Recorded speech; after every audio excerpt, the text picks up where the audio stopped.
Deuxièmement, le kitab wa sunna. Non. Beaucoup de gens aussi prétendent suivre le kitab wa sunna. Beaucoup de gens vont te dire qu'ils suivent le kitab wa sunna. Les gens de la sunna ont une autre chose à travers laquelle ils se distinguent des autres, n'est-ce pas, des autres personnes qui prétendent l'islam ou bien le suivi de la sunna. Il s'agit ici de la compréhension des pieux prédécesseurs. La compréhension des pieux prédécesseurs. Donc oui, le kitab wa sunna. Mais le kitab wa sunna, selon la compréhension de qui? Selon la compréhension de qui? Pourquoi? Parce qu'aujourd'hui, il y a des gens qui interprètent le Coran selon leur désir. Ils interprètent, n'est-ce pas, la sunna selon leur passion. Ceux qui ne veulent pas, ils font quoi? Ils rejettent cela. Ils vont te dire que ce n'est pas authentique. On parle du Dajjal, c'est oui dans les textes authentiques. Vous allez voir des gens qui vont vous dire, non, je ne crois pas en cela. C'est quoi ton dalil? Il n'a pas réellement d'argument pour démontrer que le texte n'est pas authentique. C'est seulement quoi? Sa passion. Alors qu'Allah a dit quoi dans le Coran parlant de la passion? Il a dit, Allah a dit, si, n'est-ce pas, la vérité était en accord avec leur passion, les cieux et la terre et ceux qui s'y trouvent s'y seraient corrompus. Vous voyez? Pourquoi? Parce que généralement, n'est-ce pas, là, les gens, n'est-ce pas, s'opposent à la vérité avec leur passion. Si maintenant la vérité était conforme, si la vérité était conforme aux passions des gens, il devait y avoir quoi? Le désordre, les injustices. Un tel commet une injustice envers un autre. Un tel, n'est-ce pas, vole l'argent d'autrui, il suit sa passion. Un tel fait le zina, etc., etc. Donc Allah, par sa sagesse, il a voulu que la vérité soit, n'est-ce pas, elle contredise, n'est-ce pas, les passions des gens. Et c'est là aussi l'épreuve. Lorsque toi tu veux une chose, mais la vérité est contraire à ça. Tu as une passion, mais tu vois que la vérité est contraire à ça. Est-ce que tu vas suivre ta passion ou tu vas suivre la révélation? Donc ici, là, nous disons, les gens de la sunna, parmi leurs fondements, comprendre le kitab wa sunna à la compréhension des pieux prédécesseurs. À la compréhension des pieux prédécesseurs. Pourquoi nous disons cela? Tout simplement parce que les pieux prédécesseurs, qui sont les compagnons du prophète Mohammed sallallahu alayhi wa sallam, leurs élèves et ceux qui les ont suivis, les pieux prédécesseurs étaient bien guidés. Ils étaient bien guidés. Ils étaient sur une bonne voie. Donc si nous, on veut également bien comprendre cette religion, si on veut être sur une bonne voie, on doit également suivre les pieux prédécesseurs. Et parmi, n'est-ce pas, les arguments qui montrent que ceux qui nous ont précédés, les premiers musulmans, étaient sur une bonne voie, n'est-ce pas, le verset où Allah dit فَإِنْ آمَنُوا بِمِثْلِ مَا آمَنْتُمْ بِهِ فَقَدِ اهْتَدَوْا. Allah dit, s'ils croient comme vous avez cru, ils seront bien guidés. S'ils croient comme vous avez cru, ils seront bien guidés. Ici, là, il s'agit d'abord des compagnons du prophète Mohammed sallallahu alayhi wa sallam. Car lorsque le verset là est descendu, nous n'étions pas là. C'était les compagnons du prophète Mohammed sallallahu alayhi wa sallam qui étaient là. Donc quand Allah dit, s'ils croient comme vous avez cru, ici, il s'agit de prime abord des compagnons du prophète Mohammed sallallahu alayhi wa sallam et ceux qui vont les suivre. Donc tout ce qui est prouvé des compagnons du prophète Mohammed sallallahu alayhi wa sallam comme croyance, il nous incombe de suivre cela. Tout ce qui est prouvé des compagnons du prophète Mohammed sallallahu alayhi wa sallam comme croyance, il nous incombe de suivre cela. Et plusieurs textes montrent, n'est-ce pas, l'obligation de suivre les pieux prédécesseurs.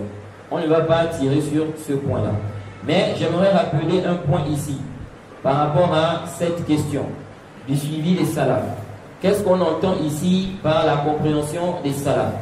Qu'est-ce qu'on vise quand on dit l'obligation de suivre, n'est-ce pas, la compréhension des salafs? Pourquoi? Parce qu'aujourd'hui, là, on trouve des égarés, des sectes. Ils sont contre le fait de suivre les salafs. Ils ne veulent pas qu'on suive les salafs. Eux, ils veulent quoi? Qu'on interprète le kitab wa sunna selon nous-mêmes ce qu'on voit. J'ai dit, toi tu vois comme ça, explique comme ça. Toi tu vois comme ça, explique comme ça, et ainsi de suite. J'ai dit, et ça c'est quoi? Ça c'est la division et c'est l'égarement. Alors donc, il y en a, ils vont dire non, quand vous dites aux gens de suivre la compréhension des pieux prédécesseurs, mais on a remarqué, n'est-ce pas, que les pieux prédécesseurs aussi, parfois ils ont divergé sur des questions. Ils ont parfois divergé sur certaines questions. Alors, quand vous dites de suivre les pieux prédécesseurs, on suit qui? Parce qu'eux-mêmes aussi, ils ont divergé sur des questions. On doit suivre qui ici? Nous disons, quand on dit ici le suivi des pieux prédécesseurs, c'est deux choses. Tout d'abord, leur consensus. S'ils sont unanimes, tous les pieux prédécesseurs ont compris la chose là comme ça. On doit suivre ça. Du moment où c'est prouvé qu'ils sont unanimes sur ça. Une fois c'est prouvé, c'est authentique, c'est prouvé, on doit obligatoirement suivre ça. Pourquoi? Parce que le fait de ne pas suivre ça, ça implique à dire quoi? Qu'ils étaient tous en erreur. Et ça contredit les textes. Parce que le prophète Mohammed sallallahu alayhi wa sallam, dans le Sahih al-Bukhari, il dit La tazalu ta'ifatun min ummati zahirina ala al-haq. La tazalu ta'ifatun min ummati zahirina ala al-haq. Il dit un groupe de ma communauté ne cessera d'être sur la vérité. À chaque époque, on a forcément un groupe de la communauté du prophète qui sont sur la vérité. Donc lorsque toi tu viens, les salafs étaient unanimes, c'est prouvé qu'ils étaient tous unanimes sur telle chose. Toi tu dis non, la vérité ne se trouve pas là-bas, ça se trouve ailleurs. Tu es en train de dire qu'ils étaient tous en erreur et tu es en train de contredire ce hadith du prophète. Parce que le prophète nous dit qu'un groupe de sa communauté ne cessera d'être sur la vérité. Donc la première chose c'est ça. Si les salafs sont unanimes sur une chose, que c'est prouvé, on se doit de suivre cela. Contredire cela, c'est une erreur. Premier point. Deuxième point, si les salafs ont divergé, si les salafs ont divergé, nous devons les suivre aussi dans leur divergence. Comme explique le Cheikh Ibn Uthaymin.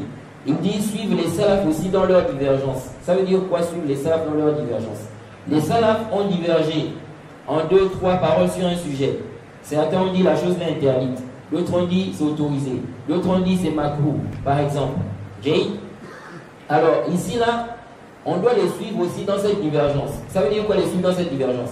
Ça veut dire que toi, quand tu vas venir sur le sujet là, tu ne dois pas sortir de leurs paroles. Tu dois choisir, si tu choisis un avis, tu dois prendre un parmi ces avis-là.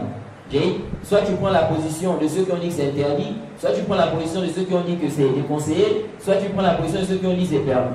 Mais tu ne dois pas venir, par exemple, tu dis c'est obligatoire. Ok? La chose là est obligatoire. Parce que ça là, aucun salaf n'a dit ça. Donc ici là, quand on dit suivre les salafs, c'est dans leur consensus et dans leur divergence. Tu dois rester dans les paroles des salafs. Pourquoi? Parce qu'en réalité, leur divergence là, c'est en réalité un consensus. C'est un consensus que quoi? Qu'il n'y avait que ça, comme avis. Et donc quand toi tu viens avec un avis qui ne fait pas partie de leurs avis, tu es en train de prétendre quoi? Qu'ils étaient tous en erreur. Et ça, ce n'est pas possible. Donc, suivre les salafs dans leur consensus et dans leur divergence. Une divergence qui est répandue entre eux, nous devons faire quoi? Nous devons également les suivre dans cela. Donc parmi donc les fondements des gens de la sunna, le suivi du kitab wa sunna à la compréhension des pieux prédécesseurs. Tout celui qui va s'opposer à cela, n'est-ce pas, il ne fait pas partie des gens de la sunna. Celui qui dit qu'on peut suivre le Coran sans, n'est-ce pas, suivre les hadiths, sans suivre la sunna, ok, il ne fait pas partie des gens de la sunna. Celui qui dit aussi que on va suivre le kitab wa sunna sans la compréhension des pieux prédécesseurs, il ne fait pas partie des gens de la sunna.